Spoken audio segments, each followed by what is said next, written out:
சட்டசபையில பேச உங்களுக்கு தைரியம் கிடையாது. சட்டசபையில பேச தைரியம் இல்லாதனால தான் வீட்டில் போய் நீங்க ட்வீட் போடுறீங்க. யார் இந்த அண்ணன்? ஓ இவரா?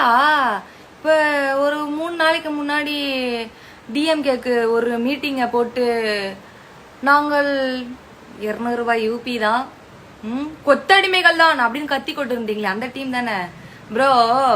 இப்போ சட்டசபையில் என்ன ஒரு 50 பேர் ஒரு 100 பேர் இருப்பாங்களா? அவங்களுக்கெல்லாம் பதில் சொல்ல வேண்டிய அவசியம் இல்லை. யார் ஓட்டு போட்டு ஜெயிக்க வச்சது? மக்கள். மக்கள் தான் ஜெயிக்க வச்சாங்க.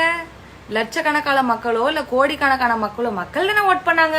அப்ப மக்களை பார்த்து தானே பேசணும் ப்ரோ. மக்களுக்கு தான் சரியான பதில் கொடுக்கறாரு. மக்கள் முன்னாடி பேசுறாங்க. என்ன உங்க டிஎம்கேல இருந்து மக்கள் கேள்வி கேட்கறாங்கன்னு உதயநிதி அண்ணா அவ்வளோ சட்டசபையில கூவுனாரு.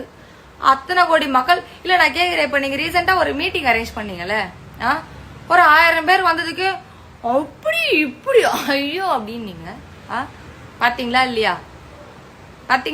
கூட்டத்தை பாத்தீங்களா இல்லையா?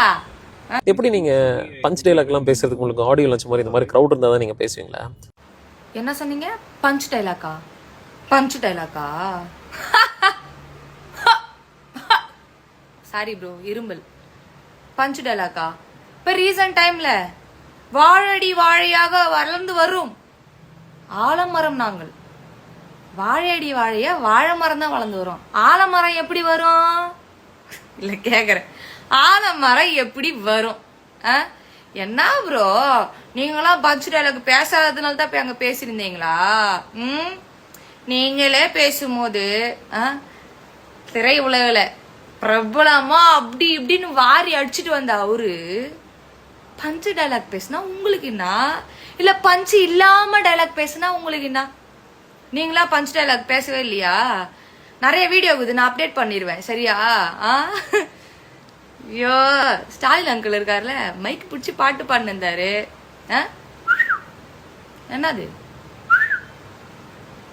ப்ரோ? என்ன ப்ரோ இவங்க பேசுனத பத்தி நீங்க என்ன நினைக்கிறீங்க அப்படிங்கறத மறக்காம கமெண்ட்ல சொல்லுங்க. அண்ட் இது மாதிரி அப்டேட்டுக்கு சினி ஸ்டாட்டிக்க சப்ஸ்கிரைப் பண்ணுங்க.